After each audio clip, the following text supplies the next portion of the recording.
Saúdo a igreja na gloriosa paz do Senhor Jesus Cristo.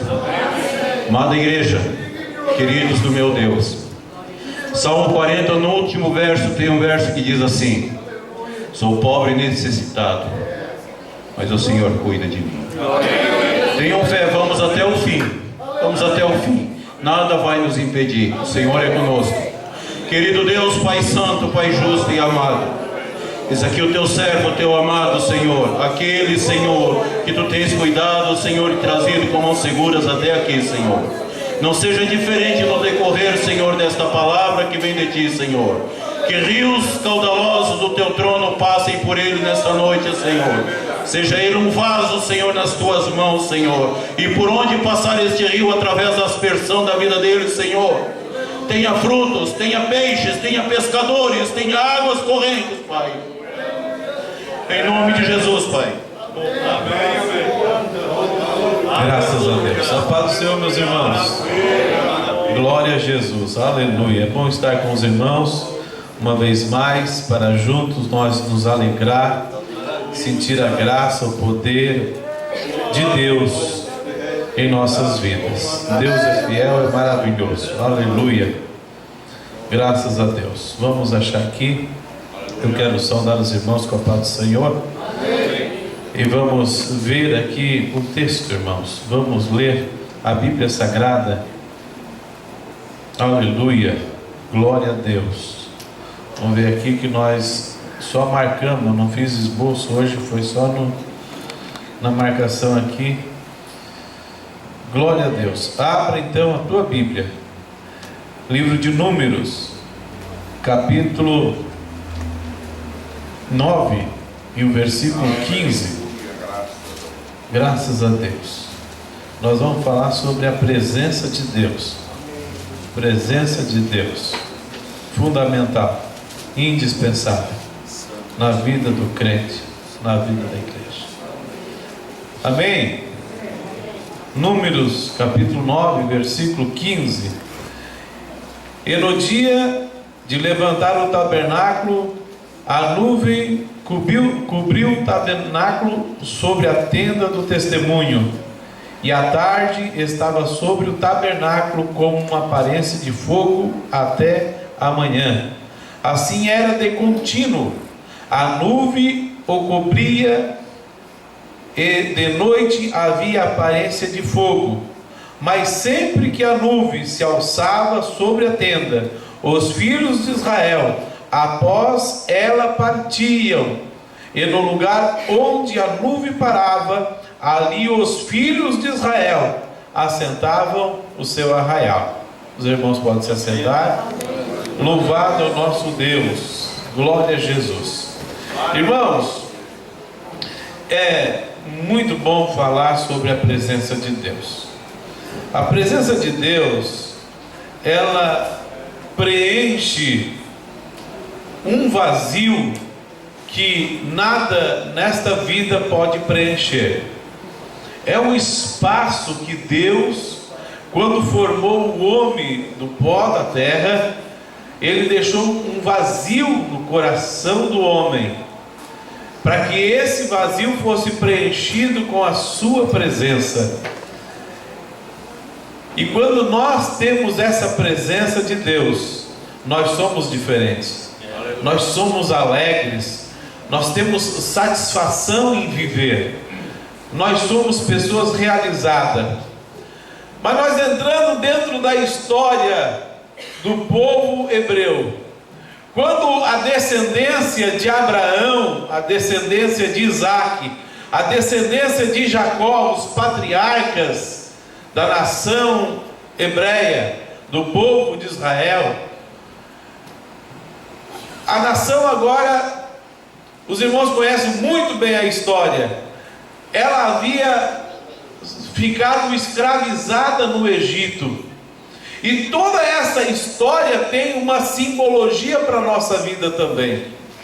Tudo o que acontece no Antigo Testamento é sombra do que nós vivemos, e se nós entendermos a história que eles fizeram, que eles viveram, e refletirmos, nós vamos ver que estamos vivendo também de uma outra forma, mas a mesma história.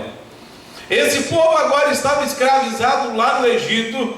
Deus ouviu o clamor do povo e usou Moisés, quando que revelado numa sarça que ardia e não se consumia. Moisés, depois de ter fugido do Egito, tentado livrar o seu povo da sua maneira, mas fugiu do Egito e estava lá no deserto. E Deus se revela para ele, e ele conversa com Deus naquela sarça que ardia, e Deus fala: olha, Moisés, o clamor do meu povo tem subido até a mim, e eu quero que tu vá e livre o meu povo da opressão de Faraó, e tire ele de lá.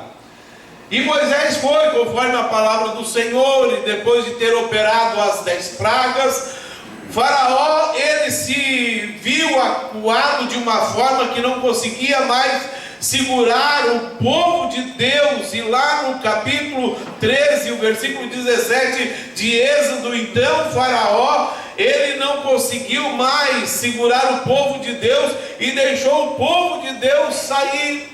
E o povo de Deus saiu do Egito e atravessou o Mar Vermelho. E no outro lado do Mar Vermelho eles cantaram. Mas antes de atravessar o Mar Vermelho, eles passaram uma dificuldade, pensando que iriam morrer, e até disseram: olha, Moisés, tu nos tiraste do Egito, onde nós tinha sepulcro suficiente para morrermos aqui na beira desse mar, nesse deserto. Quando então Deus fala com Moisés, e Moisés então manda o povo marchar, e as águas se abriram, eles atravessaram para o outro lado do Mar Vermelho e cantaram o hino da vitória. Aleluia! E começaram a andar, e pensaram então que estava tudo resolvido. Mas Deus, irmãos, na vida deles, como nas nossas vidas, Ele não faz com que o homem tenha um encontro com Jesus e já o arrebate, e já o ceife da terra. Não! Seria tão bom, alguém talvez não aceitaria Jesus por esse medo, mas seria tão bom se, quando no fervor do primeiro amor, o Senhor nos recolhesse. Seria tão bom se no fervor do primeiro amor o Espírito Santo, Deus, nos arrebatasse dessa vida. Seria tão bom, mas não! Temos que atravessar o Mar Vermelho e atravessar o deserto e ficar no deserto talvez muito tempo. A história conta aqui: Deus, ele tirou o seu povo e não fez com que eles fossem pelo caminho mais curto, mas os levou pelo caminho mais longe, para que eles, ao se lembrar do Egito, não voltassem, mas estavam no deserto. Mas no deserto Deus providenciou para eles o maná. Todo dia tinha maná.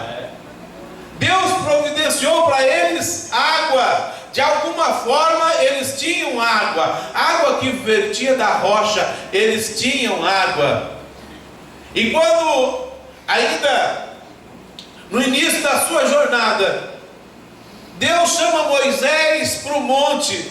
E no monte Deus iria dar a Moisés as leis, iria dar a Moisés as plantas. E estava o povo lá embaixo do monte, no seu arraial. Estava ali ainda a mesma nuvem da qual eu falei, a nuvem de dia, que ali demonstrava a presença de Deus, e a coluna de fogo à noite, que era a presença de Deus. E quando eles estando ali, Deus fala com Moisés para que ele suba no monte e daria a ele as leis, daria a ele as plantas. Passou-se 40 dias, olha só, irmãos, a dificuldade do povo, olha só o problema do povo, que se chama povo de Deus. 40 dias se passou, e alguém chama Arão e diz: Arão, esse Moisés morreu. Esse homem morreu. E agora quem nos conduzirá à terra da promessa? Faz para nós, Arão, um Deus que vá diante de nós. E todo o povo dá as suas joias para Arão. Arão, numa fundição, prepara aquele bezerro, derrete o ouro e forma um bezerro de ouro. Quando Deus lá de cima fala com Moisés, diz: Moisés, desce agora. Desce agora, que é o tempo de tu descer. Ele estava descendo com Josué e havia um barulho no arraial, o povo festejando, o povo se alegrando por causa daquela imagem. O povo que até aqui Deus estava com eles, tinha livrado eles lá do Egito, tinha tirado eles da escravidão, tinha provado que Ele era Deus através daquelas pragas que atingia os egípcios e não pegavam neles. Eles tinham visto a glória de Deus, mas num piscar de olhos eles disseram: Moisés morreu e nós precisamos de alguém que vá diante de nós. Quando eles estavam descendo, Moisés e Josué disse: olha, é festa, está vendo festa? Ou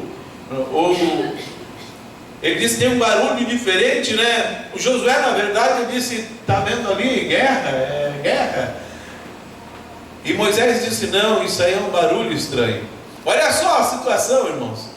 Barulho da igreja, quando é de renovo do Espírito Santo, quando é de Deus, a gente sabe quando é de Deus. Mas quando tem um barulho diferente, homens de Deus entendem. E aqui eles dizem: não é festa não, isso aí é coisa maligna. Ele chegando diante de Arão, Arão já deu uma desculpa, dizendo: olha, o povo me oprimiu, o povo me exigiu. Mas que tipo de sacerdote era ele? Ele tinha sido já ordenado, ele já sabia que ia ser sacerdote. Que tipo de homem de Deus era ele? Que alguém chegou para ele e disse: faz uma imagem para nós. E tem tanta gente assim. Tem tanta gente assim, que aqui na igreja é Bíblia, é Deus, é Bíblia, é a palavra, e daqui um pouco já está ensinando simpatia, já está ensinando benzedura, já está ensinando tanta coisa aí. Que tipo de sacerdote você é? E assim era esse homem. E Moisés chama a atenção dele, ele diz: olha, eu botei aí no chão e saiu isso. Mas que tipo de fundição sai um bezerro sem uma molde? Teve um molde, ele estava consciente, ele quis tirar a desculpa ali, mas Moisés não engoliu. Nesse momento Deus também se revolta. Moisés se revolta e quebra as tábuas da lei. Quebra as tábuas da lei, pune aqueles que tinham se movimentado para aquela idolatria. E muitos morrem naquele momento em que Deus lança uma praga, uma mortandade, morrem muitos deles. E Deus chama Moisés e disse: Moisés, eu não irei mais com vocês. Lá no capítulo 33, Deus fala com Moisés e diz: Moisés, esse povo é obstinado. Moisés, esse povo aí é maldoso, esse povo aí tem uma tendência maligna. Eu não vou mais no meio de vocês, mas eu vou mandar um anjo para que vá no meio de vocês. Moisés, no que ouve aquela palavra, se entristece. O povo também se entristece. Eles tiram todos os seus enfeites, porque eles ouviram a voz do Senhor quando Deus diz: olha, essa notícia chegou aos ouvidos do povo, e o povo se entristeceu. Uma notícia em que Deus não iria mais com eles, porque eles eram um povo obstinado, eles ficaram tristes no seu coração. E eu vejo aí Deus já trabalhando, irmãos. Eu já vejo Deus trabalhando, porque quando Deus falou essa palavra, eles tinham ainda algo de Deus, porque eles se entristeceram. Eles não fizeram como muitos hoje, quando ouvem a palavra de Deus, a correção, a exortação, diz: não, é só mais um pregador, uma palavra qualquer. Esse é obcecado, é obstinado, esse não tem mesmo nada de Deus. Mas quando a pessoa se entristece, aleluia, quando a pessoa se entristece em ouvir uma notícia como essa, eles poderiam dizer: tá bom, vai um anjo, tá bom, mas não é assim. Eles queriam a presença de Deus. A igreja precisa da presença de Deus. Irmão, nós precisamos da presença de Deus na nossa vida. Nós queremos ser guiados por Deus na nossa vida. Eu até hoje não vi ninguém. Nós podemos receber conselho do nosso pastor, conselho de um irmão, conselho de uma irmã, mas ser guiado só por Deus. Só Deus pode guiar a nossa vida. E eles se entristeceram, e Moisés, ouvindo a tristeza deles, foi falar com Deus. E quando Moisés fala com Deus, diz: Senhor, olha o que vai acontecer, Senhor. Se tu abandonar esse povo agora, os outros povos, eles vão ver que tu não está mais no nosso meio. Se o Senhor deixar esse povo aí sem a tua presença, o que será desse povo? Esse povo vai se perder, esse povo não vai se firmar, esse povo não vai chegar, porque sem Deus na nossa vida, irmão, nós não chegamos em lugar nenhum. Não existe maneira que possa nos conduzir a não ser pelo poder e pela presença de Deus na nossa vida. Quando ele se entristece e fala com Deus, e Moisés fala com Deus, Deus disse: Moisés, eu estou vendo aí um quebrantamento, eu estou vendo aí um interesse, eu estou vendo aí que você realmente, o povo realmente ama a minha presença, deseja a minha presença. É importante isso, irmãos, no nosso dia a dia, ter a presença de Deus. É onde nós estivermos, Ele esteja também, e aonde Ele esteja, nós estejamos.